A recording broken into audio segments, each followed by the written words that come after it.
everyone, and welcome to our webinar on autistic storytelling. And thank you so much to Reframing Autism for giving us this lovely opportunity.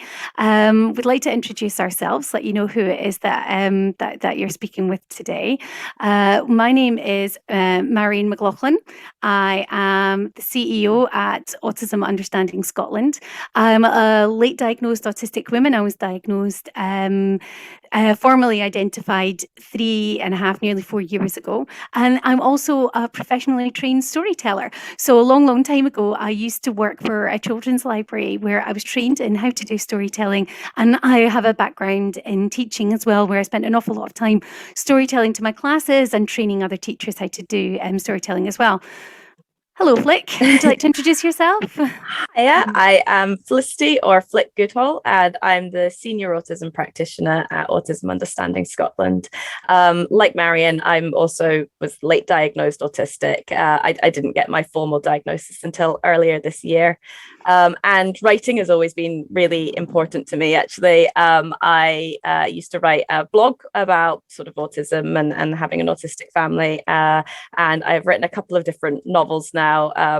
The most recent one centered around an autistic main character, not published or anything. So yeah, hence hobbyist. Still very valid. But, yes. Still very valid. It's all part of that. So what do we expect today? So today, Flick and I are going to have a discussion around the importance of autistic storytelling. We're going to have a talk about how we support it as an organisation. At Autism Understanding Scotland, storytelling, autistic storytelling is really important. And we'll have a little chat about what it means to us personally, because I think autistic storytelling is something that really has quite shaped our lives in an awful lot of ways too. I think that's fair to say. Oh, sorry. So shall we have a chat about, so why does autistic storytelling matter? We really do have very unique lived experiences, don't we? Yeah, definitely. And it's interesting because there are often sort of common themes across a lot of autistic people's kind of lived experience and stories, but then with their own unique kind of spins on it as well. Yeah, and I think an awful lot of the time when an autistic person is storytelling about themselves, it really is a good way of really helping us to figure out the world around us and make sense of things. And especially if we're doing sort of storytelling around something that's happened to us that day, then it just helps us to really figure out what on earth has happened to me today? How do I feel about it? How did I react to it? How am I going to deal with that next time as well? So it really does. It helps us to make sense of everything, doesn't it? Yeah, and making sense of other people's motivations and things Absolutely. As well. When you're sort of constructing that past event in a sort of storytelling framework, then I think it really helps then, doesn't it, to figure out, okay, so why did that other person react like this, and why did they say that? So it's really helpful from that perspective too, as well definitely. as just channeling our imagination, because autistic people, how creative are autistic people? There's this misconception that we're not creative a lot of the time, but so many autistic people I know have amazing imaginations. It's really beautiful.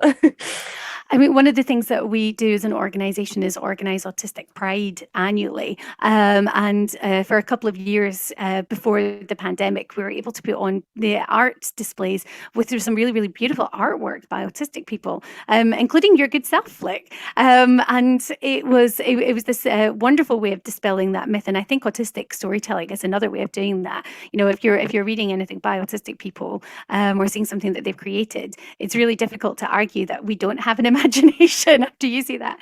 And I love how it allows us to explore our special interests as well. I mean, seeing autistic storytelling and using these really important interests to us, these big passions in our lives, it can be a really fun way, can't it? Channel all of that energy and that kind of passion, absolutely, as well as validating our own lived experiences as well, which is just so important, because so many autistic people feel out of place in the world, so getting that validation as well, telling other people your story and then hearing back as well some of the same experiences that you've had, it's a really good kind of two-way street, isn't it? Oh, definitely. And I think as well as sort of helping helping us to feel really validated. It does help whenever we are sharing our autistic stories, that it means that it can help other people to understand where we're coming from. And I think as an organization, that's a large part of what we do, isn't it? You know, it's all about helping people to understand what it's like to be autistic, understand different brands of autism. So when we can share a personal story, I mean, it's one of the big things that we hear from whenever we do training, isn't it? That the personal stories that we're able to share, either with permission from friends, family members, and service users, or from our own lives, really bring to life those lived experiences, don't they? And it makes it much more real for people. And it really is. That, sorry, you were about to say, weren't you? Yeah. No, yeah. It's an expression of empathy. And again, there's this misconception that autistic people maybe, you know, can't feel empathy, which is just a nonsense. And so much of what we're doing when we do the whole storytelling thing is a sort of, you know, expressing that empathy for other people, for what they were going through, you know, kind of along with that validation. It's sort of that mirroring back as well, you know, kind of here, you know, we share stories to show that we can empathize with people by giving examples from our own lives that are similar, you know, and it's that making those connections, isn't it, with other people? Oh, it absolutely is. It's such an important thing to do, isn't it? And I think whenever we've been considering autistic storytelling, one of the things that we've been thinking about is what are some of the key themes that we hear that or that we've recognized. And this is by no means an exhaustive list by any stretch of the imagination, but so much of autistic storytelling is autobiographical, isn't it? It's us sharing our own stories for an awful lot of the reasons that we've already had. So it's a lot of it is seeing sort of very young autistic people growing up and getting through adolescence and then finding themselves in adulthood, isn't it? Yeah, absolutely. And I think that again that fits in quite well with that theme of otherness as well, exploring how it feels to sort of be a bit different, maybe be on the fringes, kind of not quite fit in with the majority. And we see that coming up again and again and again, don't we? And this is something that you see in so many movies and TV shows and stuff, that so often the main character, it seems to be someone who is different from the pack, who is different from everybody else, and really sort of talking about how their differences make a difference to the other people around them as well, don't they? Yeah. And then because of that search for belonging that comes from that, because of the otherness as well, you know, you see that just all over on all sorts of films and TV shows and in novels, you know, in just the stories that we hear from service users every day. Yeah, oh, definitely. And it really is quite something. So many people talk about, you know, finding a home whenever they're finding the autistic community, or whenever they're finding people that really support them. And it really is so huge. And I think that's where a lot of self-acceptance really comes from as well, because for many autistic people, we spend so much of our lives feeling like we're heavily criticized, and if we're not being criticized by other people, then we're criticizing ourselves, and a lot of that journey whenever you're an autistic person is a journey to self-acceptance, you know. And this is something that you and I have actually written about quite a few times, I would say. Oh, definitely. I mean, it does. It just comes up so much, you know, because I think when you do have that maybe internalized ableism going on, when you just didn't know who you were, it is very hard to kind of love yourself for yourself, you know. So reaching that self-acceptance is really big. And I think that again that feeds really into the fact that we often have strengths in our differences. It's not just the negatives, you know, it's not just the struggles, that actually we can bring things to the table that other people can, you know, that we have our own unique strengths, don't we? There's so much more. And this is something that we do say as an organization quite a lot, that autism is much more than the sum of our difficulties. There's the sum of our strengths as well. And very, very often autistic people succeed because we are autistic. And this is something that we do sort of see as a common theme. And I think that sometimes, you know, you do have to be careful that you don't run into sort of inspiration porny kind of territory whenever you're doing that. But there are an awful lot of really good positive differences about being autistic. And autistic storytelling is a really good way of exploring that. But it's not just those strengths that we explore, is it, Flick? It's yeah, no, unfortunately, you know, most autistic people do have a trauma background, so an awful lot of our storytelling does center around you know, that trauma, doesn't it? It comes up an awful lot, actually. And I think autistic storytelling an awful lot of the time can be a really good way of processing that trauma. And it's definitely not the only way to process it. And a lot of the time it really shouldn't be done in isolation with that. If you've got trauma, it's really, really important to get some proper help as well. But it enables you to sort of really examine what happened, why it happened, what you can take from that, how you can protect yourself, what should be happening next, all of these different things.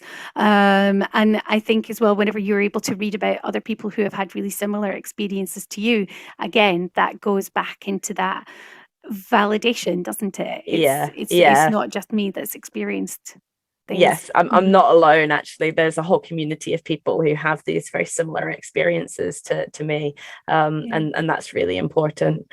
But as well, you know, with the sort of trauma and everything, another difficulty that often crops up is that kind of intersectionality, isn't it? Because we're not just autistic in isolation of any other characteristic we may have, are we? Yeah. I know, and I think even we often talk about, you know, being autistic and presenting as female, being autistic and being non-binary, being autistic and being part of the LGBT plus community, being autistic and living in Scotland is very different from being autistic and living in Australia, I'm sure, in an awful lot of ways.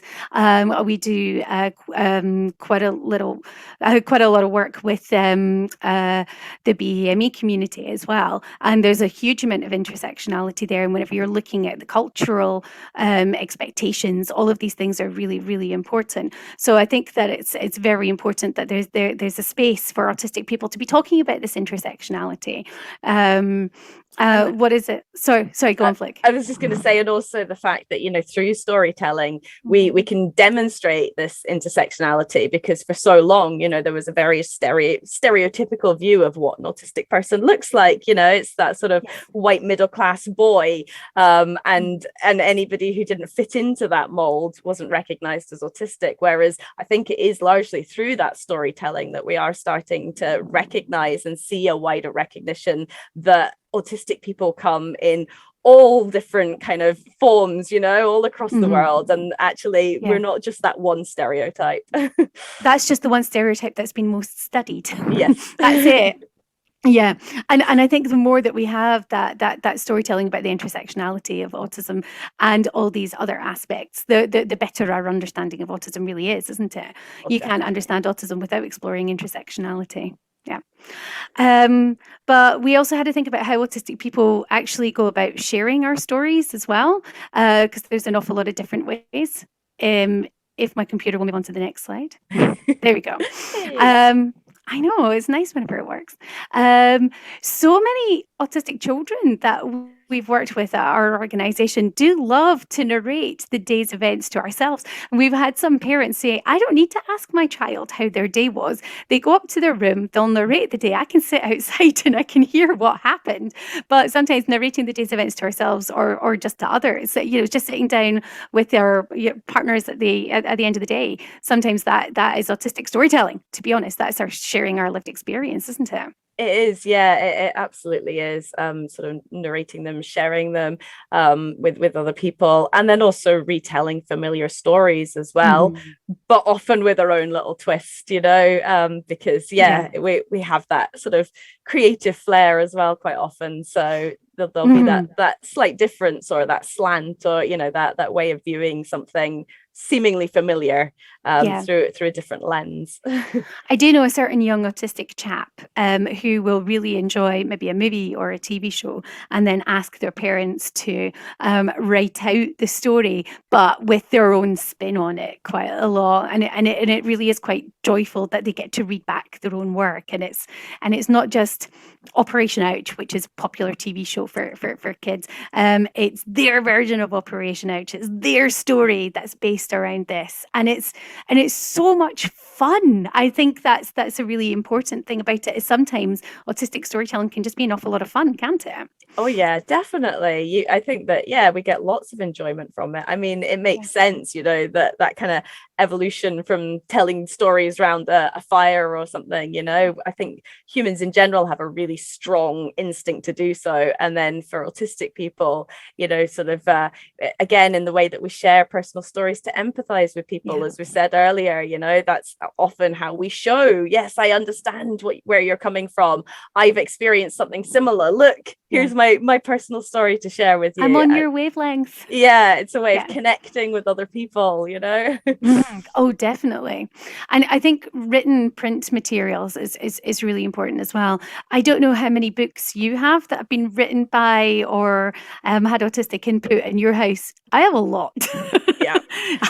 A lot. And not all of them may be diagnosed autistic as well, sort of looking back through historical fiction and things as well. But yeah. Yeah. And I think that sort of, a lot of us do use written print materials to either share our autobiographies or to share fictional stories, or to do sort of a bit of a mixture of both. So that could be in newspapers. We're seeing an increasing number of people in newspapers talking about their own lived experience. We're seeing even more people sort of self-publishing and writing their own books and things as well. And it really is important to be able to get them out there. But all of the social media, I mean, every bit of social media that you've got, there's autistic everything, isn't there? Oh, absolutely. Every platform has, autistic storytelling going on, whether it's Facebook or TikTok or Twitter. You can definitely find those examples on all of them. It's and actually that is a big way a lot of autistic people do sort of come together with other autistics. It's something that comes up a lot with service users. Is I discovered my autistic identity by reading these pages, by watching this YouTube channel, by all the kind of social media and everything. Oh, absolutely. And I think it's been really key in sort of spreading the word that autistic people are here, that we are learning about ourselves, that we're supporting each other, that we've got a lot to share as well, hasn't it? It's been really important. And blogs, I mean, you used to keep a blog, didn't you? Yeah. And at the time I knew several other autistic bloggers as well, sort of doing the rounds too. And again, there was a whole community there, of people kind of sharing their stories and commenting and giving really good support actually as well. Yeah. And it's so important, that, isn't it? And it's, again, it's part of that finding the community too. TV, I think, still has a ways to go. I think that's fair to say. Yeah. But we are seeing now more autistic actors coming in to play autistic people in TV. And I actually think Australia is doing pretty well in terms of leading the way in there. Would that be fair to say? I think so, yeah. And I think as well, we're seeing more non-stereotyped autistic characters, where they're not all necessarily white. They're not all necessarily presenting male. They're not all, we're seeing starting to see a good range. We've got, a very long way to go. Yeah. Very long way to go. But we're getting there. It's improving. It's the beginning of a journey. I think that's fair to say. Yeah. And I think visual arts is another way. As I've said, we've shared lots of artwork and photography by autistic creators as well, and some of that really is a beautiful way of expressing their autistic lived experiences and their emotions, their feelings, all of that too. And comics and things as well, very common. Comics. Yeah. So now I'm thinking about all the comic books that I want to read that have got autistic characters and things in them as well. But it really is quite an important thing, that it's not just, you pick up a book that's written by somebody who's autistic. There are many, many different ways that we can access autistic storytelling. I think it's really important to sort of remember as well that all of this is emotional labor for us, especially if we're telling something that does have sort of talk about a traumatic background. Even whenever it's a really good emotional story, it's still emotional labor, isn't it? So it's really important that we value these examples of autistic storytelling, because they've cost a lot of the time, haven't they? Yeah. Even whenever it's done really well. Yeah. But how do we support autistic storytelling as an organisation? So at Autism Understanding Scotland, we do quite a few things, don't we? Yeah, I mean, I think it sort of it weaves into almost everything we do in some way or another. Mm-hmm. But one of the main ways is just by listening to autistic people's lived experiences, Mm-hmm. whether that's through our one-to-ones, whether that's on our social media, we're just that listening, giving them a space to tell their story is hugely important for a lot of people. And not being the tone police when they're doing it, because I think a lot of autistic people, especially when they're first joining the autistic community, can really worry about that sort of thing. So encouraging them to sort of have a voice and to listen to other autistic people is really, really key. But that validating, I think, is so very important, isn't it? And I think whenever we're able to sort of say to somebody, I understand where you're coming from, I've had really similar experiences too, it then encourages them to feel confident enough that they can share a little bit more and they're going to be taken seriously, and that we're going to be there for them, that we're going to understand where they're coming from. Yeah. And our webinars are something we're doing increasingly, I would say. More and more webinars. And again, we often share stories, with permission. It might be from our service users, from family members and friends, but also for our own kind of lived experiences in the webinars. Mm-hmm. And then we often have time for kind of questions and answers mm-hmm. at the ends as well, where we again kind of hear autistic storytelling from some of the participants too. It's so powerful. On our social media, every April we run our autism acceptance campaign, which is something that we in true autistic fashion, we spend most of the year thinking about and not actually writing until it gets to April. The end of March, the beginning of April, and then we have that mad panic. But it's something that we do really enjoy, that we're able to use that social media so that we can share these little bits and pieces. We've also, in October 2021, we were absolutely delighted that we were able to share copies of Just Right for You by the lovely Reframing Autism's Melanie, and the beautiful artwork by Josephine Celestar. We managed to obtain funding to get, thanks to Union Square, which is our local local shopping mall. They give some funding so that we could share out books to all of the primary schools in Aberdeen, and we've been able to send them out. We're really hoping we'll be able to expand at some point. So I even have my copy just here next to me. Excellent. And as part of that, we did a big storytelling session where we invited all the schools in Aberdeen and Aberdeenshire to come along. I think we ended up with over 200 children coming along. But we actually have a picture of one of the storytelling sessions that we do. So we have offered that all the schools in Aberdeen have got them. We've offered that we're happy to go and do a virtual storytelling session. We have a beautiful picture of you doing storytelling at a local school. Yeah, which was just lovely. And it's so nice because it really involves the kids. They get to hear that autistic storytelling, and they get an opportunity to ask some questions, and we can get them all kind of flapping and stimming, and which is just beautiful.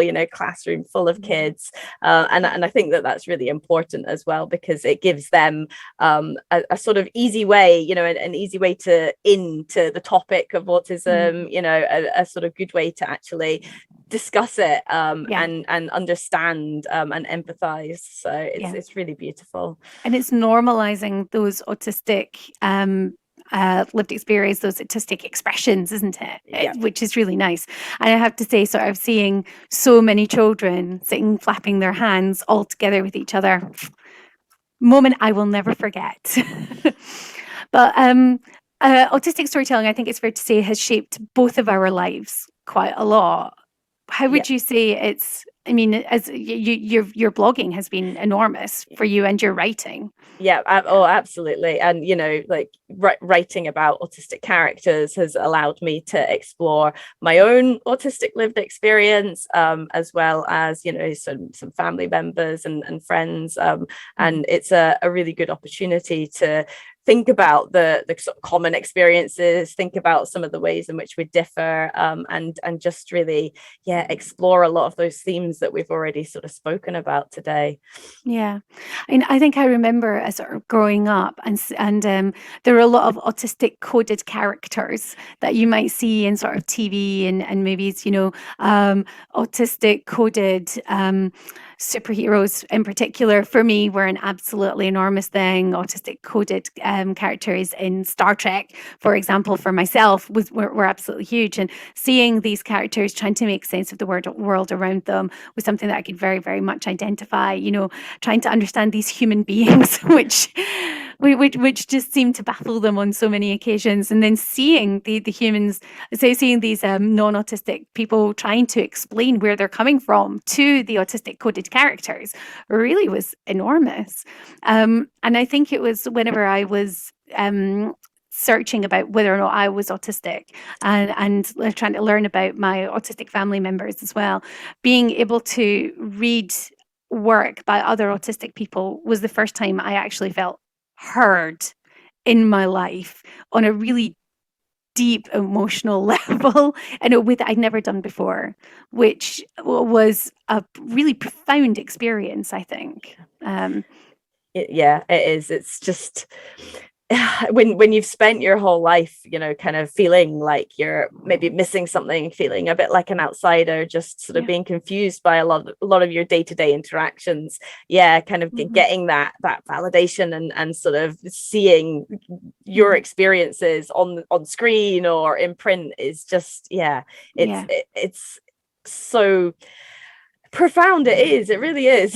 Yeah, I think as well, I mean, it's something I've said in a few of our other webinars. I think before I found other people telling their authentic autistic lived experiences, I went from thinking that I was a bit of a loner weirdo to being a weirdo with a community. And after 39 years of being quite happy with the identity as being just very by myself, and then suddenly finding all these other people who were so remarkably like me was incredible. And had it not been for autistic storytelling, I'm not sure how much I would have gotten out of autistic burnout, and whether or not I would be able to place the boundaries in my life and give myself the supports, the sensory supports and things that I need. So autistic storytelling for me has made a really incredibly positive impact.